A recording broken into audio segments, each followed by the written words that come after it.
up your name. We pray, we thank you, in the name of Jesus, your Son, our Lord and Savior. Merong isang kwento sa Old Testament na binabalik-balikan at hindi mauubusan ng napakahalagang aral sa mga anak ng Diyos. 1 Kings 19:1-2. Ahab told his wife Jezebel what Elijah had done and that he had killed the prophets. She sent a message to Elijah, "You killed my prophets. Now I'm going to kill you. I pray that the gods will punish me even more severely if I don't do it by this time tomorrow." Ang hari ng Israel ay nagkaroon ng isang napakasamang asawa, isang babaeng foreigner, at nagdala siya ng napakaraming mga propeta at mga priest ng kanyang pagan religion into Israel. At naglalabanan ang mga propeta at priest ng Israel at yung mga foreigners na yon, at ito ang setting ng ating kwento. Ipinangako ni Reyna na Jezebel na ipapapatay niya itong si Elijah, ang propeta ng Diyos, at hindi na siya aabutin ng bukas.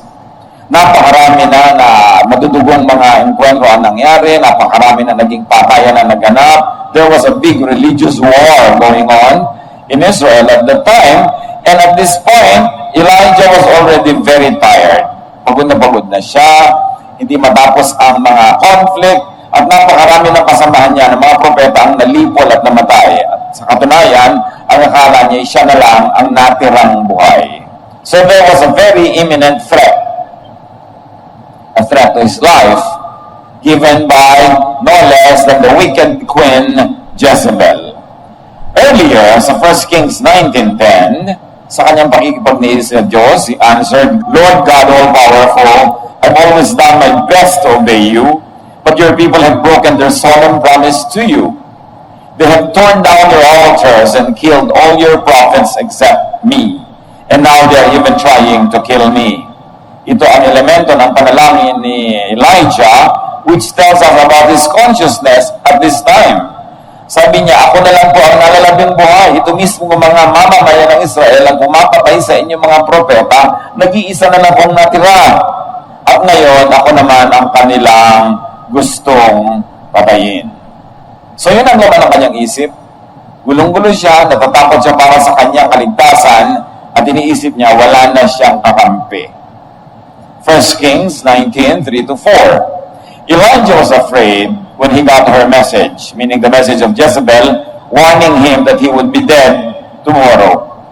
And he ran to the town of Beersheba in Judah. He left his servant there, then walked another whole day into the desert. Finally, he came to a large bush and sat down in its shade. He begged the Lord, "I've had enough. Just let me die. I'm no better off than my ancestors." Matapos siya maglakbay patungo sa isang malayong bayan called Beersheba, iniwan pa niya ang kanyang assistant. Prophets always had assistant bodyguards with them because they were constantly also under threat. At kailangan din nila ng assistant in their ministrations, pero iniwan niya. At naglakad pa siya ng isang buong araw mag-isa. Kaya ang nakikita natin dito, bukod sa iniisip niya siya talaga natin ang propeta, ngayon talagang physically, literally, nag-iisa siya.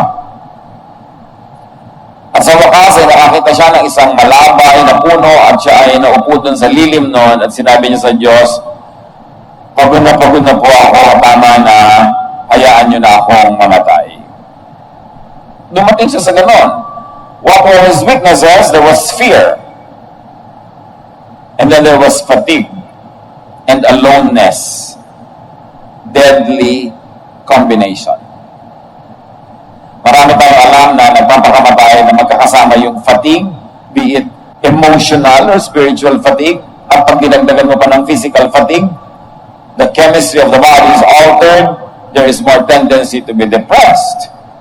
So there was fear, fatigue, and aloneness. He was personally alone and also spiritually alone because there were no more other prophets, although he was wrong. Dahil may mga natira pa, hindi lang niya alam. And what was the very imminent threat? He wanting to die. It is the most abnormal of all feelings because we were created to live. And normally, people would do everything to continue living. So it's most abnormal to want to die. Ganon kagrabe ang sitwasyon niya, ang kanyang physical, emotional, and spiritual fatigue, that his reason is already distorted. Baloktot na ang isip, madilim na ang isip, wala nang kaliwanagan, wala nang katinoan, ibig ng mamatay, which is against the very basic rule of life, which is to live. 1 Kings 19, 5-8. Then he lay down in the shade and fell asleep. Suddenly an angel woke him up and said, "Get up and eat." Elijah looked around, and by his head was a jar of water and some baked bread. He sat up, ate, and drank, then lay down and went back to sleep. Soon the Lord's angel woke him again and said, "Get up and eat, or else you'll get too tired to travel." So Elijah sat up and ate and drank. Sa sobrang pagod, nakatulog, napahiga na siya doon sa kanyang inuupuang lugar at nakatulog siya, pero may dumating na anghel at may daladalang mainit na bagong hornong tinapay at isang palayok ng tubig. At siya ginising, "Kumain ka, bumangon ka at kumain." Matapos bumangon at kumain, uminom, natulog uli, at ginising uli na anghel after some interval, at sinabi, "Get up and eat, or else you'll be too tired to travel." So if there was strength and weakness, now there is strength. And that strength came in the form of sleep and rest, drink, food, and an angel from the Lord, very specifically an angel of rest. Isang anghel ang daladala sa kanya ikapahingahan, kapahingahan mula sa uhaw, may dalang inumin, kapahingahan mula sa gutom, may dalang pagkain, at kapahingahan ng katawan, hinayaan siyang matulog, at binigyan siya ng bagong lakas. What can sleep, some water, and some bread do to a person who's already desperate and wanting to die? 1 Kings 19:8. The food and water made him strong enough to walk 40 more days. At last, he reached Mount Sinai, the mountain of God. Konting tulog, konting pahinga, konting inom at konting kain, bumabalik ang katinoan ng tao. Nakakasira ng katwiran ang gutom. Kaya hindi dapat nagugutom ang tao. May mga pagka nagugutom, may init ang ulo, mga pag nagugutom, magagalitin, at meron bang inaabot ng sobrang gutom, pati sarili gustong mamatay na. Yung pala, konting pagkain, konting inumin lang ang sagot, at konting pahinga. At matapos siya, nakapaglakad pa siya ng 40 araw. At nakarating siya sa bundok ng Diyos, yung Sinai. So what was the strength now? The mountain of the Lord, which means everything. Nakarating ka sa mountain of the Lord, makarating ka sa kanyang presensya na nung Old Testament ay associated with certain places and certain spots. And now there's a great opportunity, more ministry, because he has been to the mountain of the Lord. Simpleng kwento, pero maraming leksyon. Fast forward to today. Kumusta naman tayo? People could get very tired, just like Elijah. People could reach their breaking point. People could snap. Or people could reach their near breaking point. People could crack up.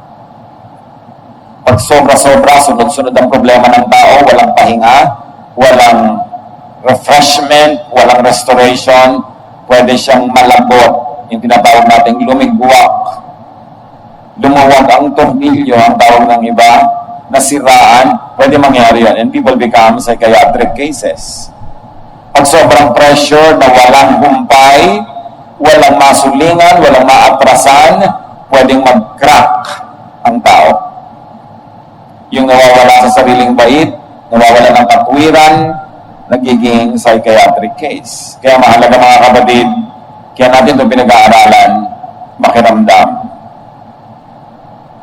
Baka may mga taong malapit sa atin na malapit ng mabasag. may lamat na. Sobra-sobra na ang dala, malapit ng malagot. So understand when people are about to reach their load limit.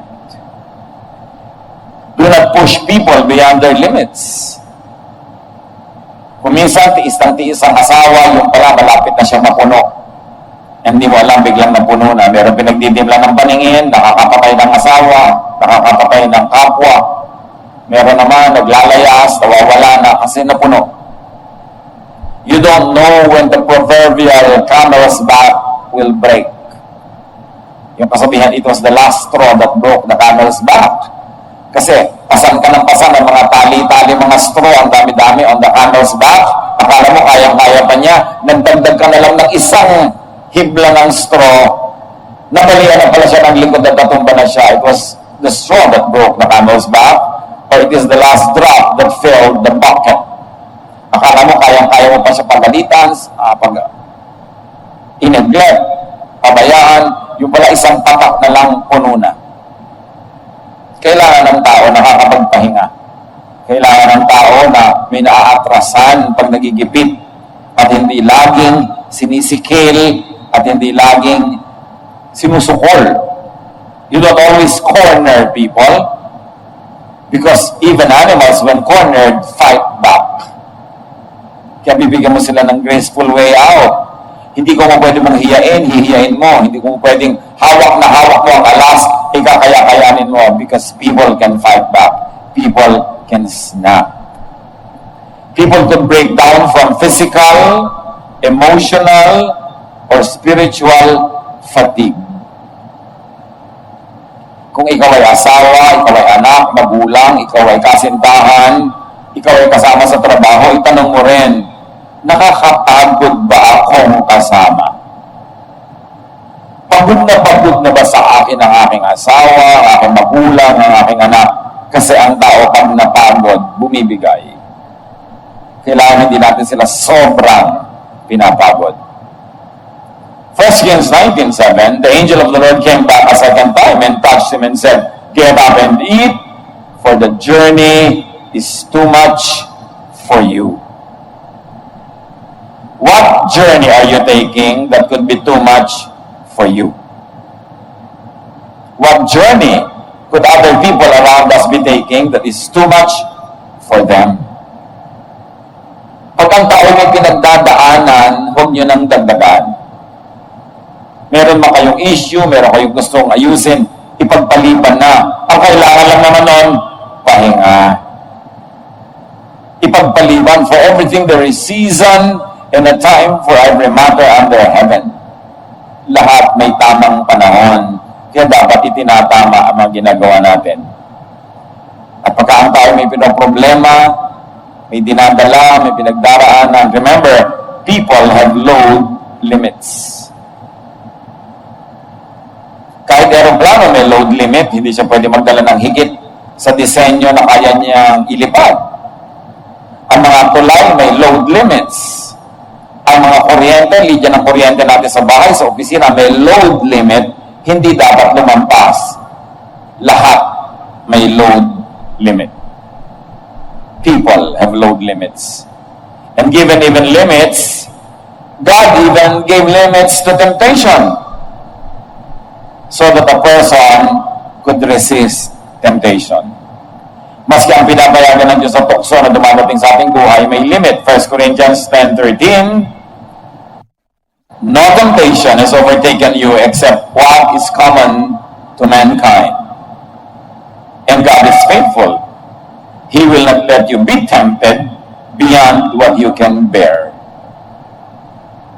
So, tansyamin na ng Panginoon na pinapayagan niyang dumarating sa ating tukso.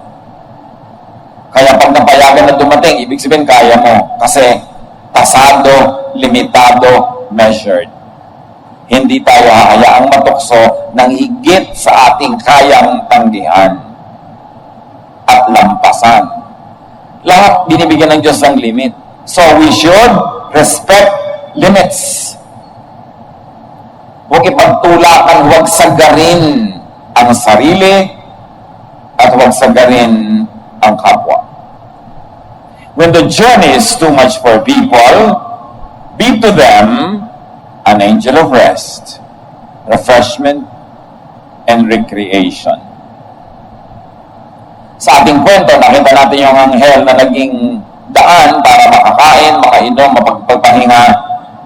Ang propeta, sa buhay natin ngayon, we can be that angel. Tayo ang pwede magbigay sa ating kapwa ng kapahingahan, tulong, inumin, pagkain, anuman ang equivalent nun sa pangangailangan ng tao ngayon. Be a blessing. At mahalaga rin naman, tumanggap tayo ng ministrations from others. Kung tayo pagod na, let's share our burden with people. Huwag nating sarilinin. Huwag nating suluhin. Huwag tayo magtibay-tibayan, tapang-tapangan, tapos bigla na lang tayong maninigas at tutumba. Importante na nakakahinga ka, may nahihingahan, may nasasabihan, kasi masabi mo lang gumagaan na ang iyong dala kahit wala pang maipayo sa'yo. Mahalaga, pinapagaan natin ang laman ng ating dibdib. That's why it is important to have friends. Friends that you don't need to impress, but friends who could you be yourself with. Nakakapagpagaan. Friends divide our sorrow and multiply our joy. It is important to keep such friendships. So let people rest without pressure. Minsan, merong taong nananahimik, tanong ka na tanong, bakit? Anong problema mo? Pagka ayaw sabihin, huwag mong ipilit. Kasi kung minsan yung kapipilit mo, yun ang nagdagdag ng pressure. Ipapaalam mo lang na, baka gusto mo magkwento, baka gusto mo magsabi, nandito lang ako. Pero huwag tayong tanong, lalo sa ayaw sumagot. Kasi kung talagang gusto niyang i-share, at na ipahiwatig naman natin, na iparamdam na willing tayo makinig, pag-ready na yun, mag-share yun. Mga magulang, huwag kayong lagi nagpipilit na mag-usisa, na magtanong. Irerespeto din natin yung privacy ng mga anak natin. Kung parang gusto nila munang tahimik, ayaw muna nilang matanong. Basta alam nila na pag ready sila mag-share, ready sila magsalita, we are willing and ready to listen also. Kasi yung tao na-pressure, lalong nagdadagdagan ang hirap ng kanyang loob.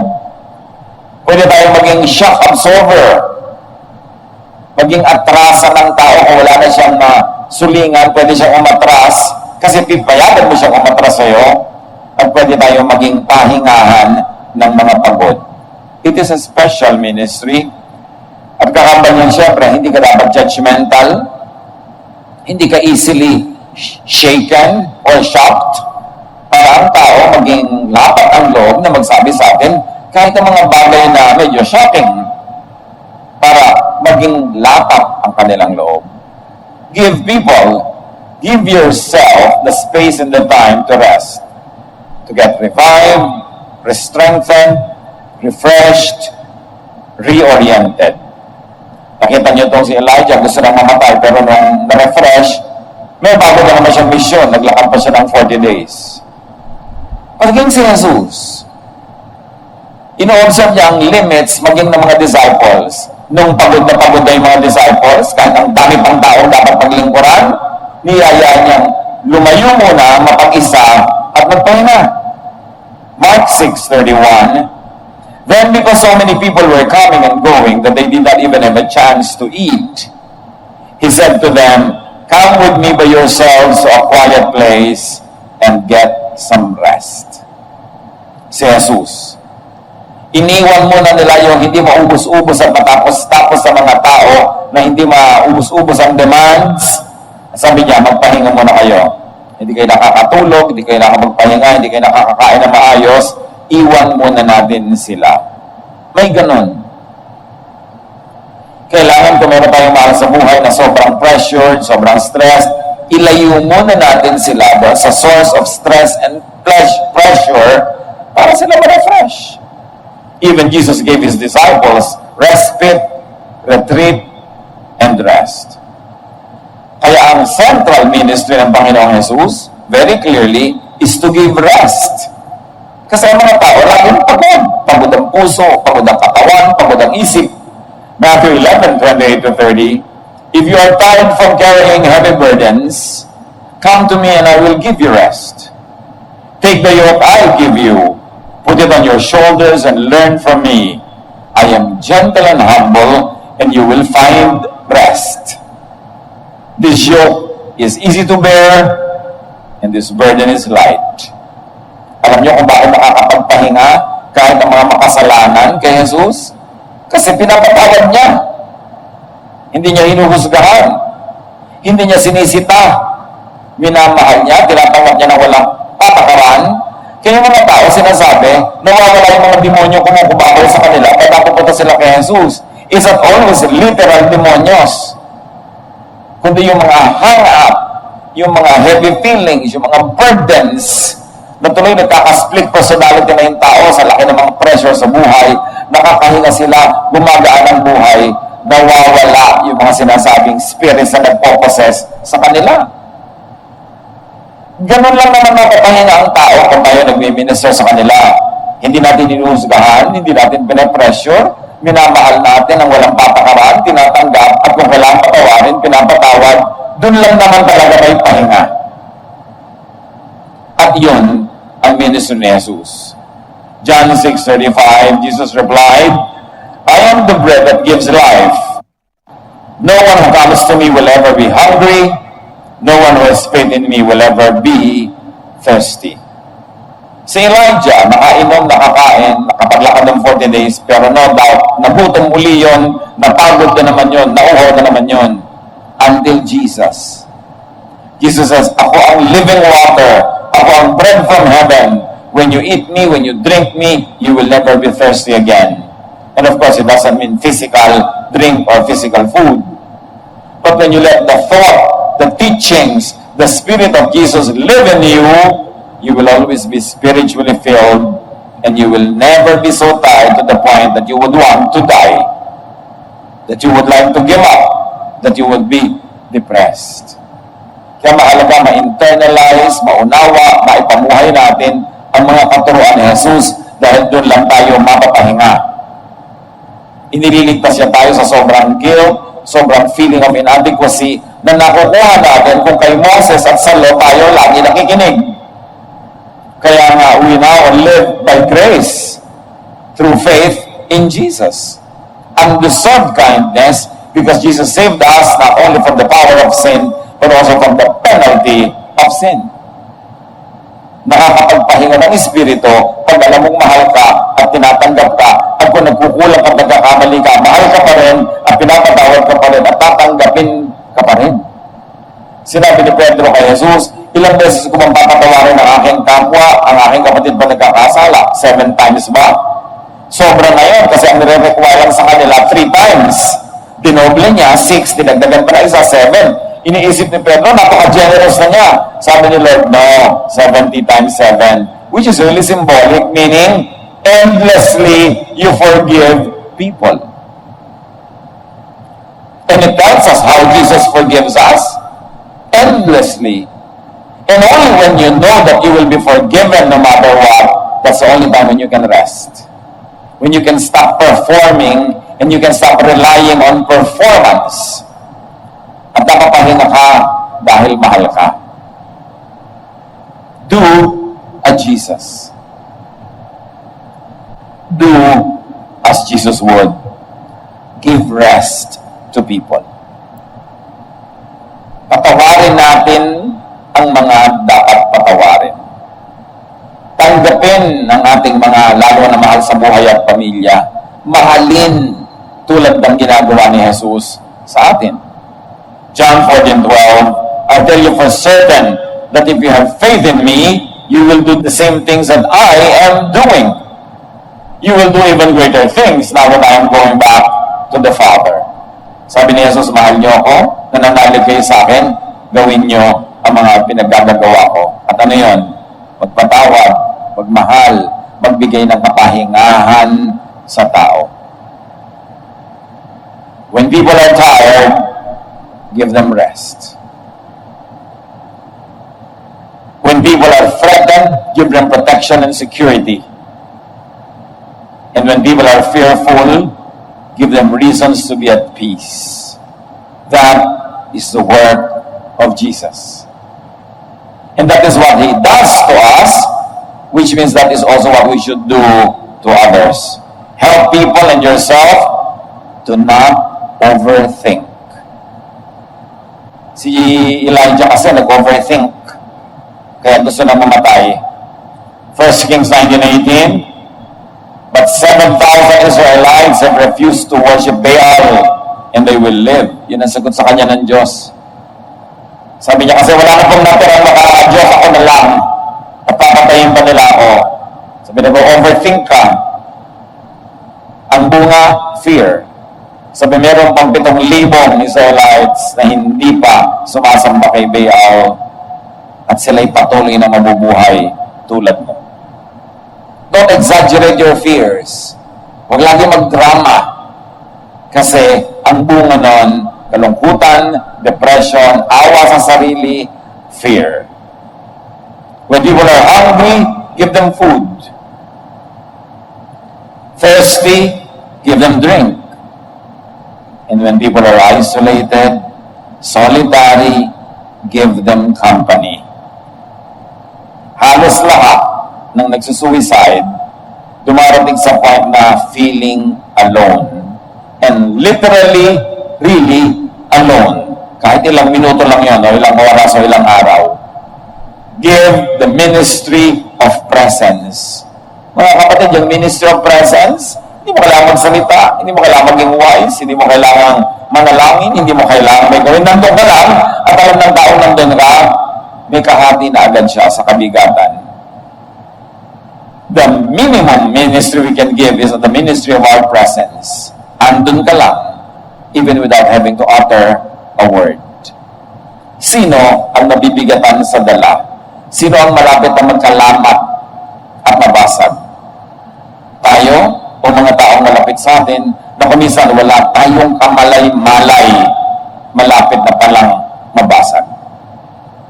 Do to others and do to yourself what the angel did. Be an angel of rest. Panginoong Diyos, turuan niyo kami makiramdam. Turuan niyo kami maging sensitibo. Lalong-lalo sa mga taong nasa aming paligid na maaaring gipit na gipit, hirap na hirap, lunod na lunod. Teach us to be angels of rest. Makapag-minister kami sa kanila, perhaps with godly words, perhaps with godly prayer, or just with godly presence, even godly silence. But teach us to extend our hearts to people.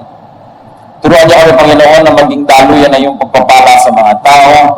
Whether very grave yung kaso o pang-araw-araw na kasong kagipitan, turuan mo na kami makapagbigay ng pahinga sa kapwa. Huwag magdagdag sa kanilang mga hirap, lalo sa mga taong malapit sa amin.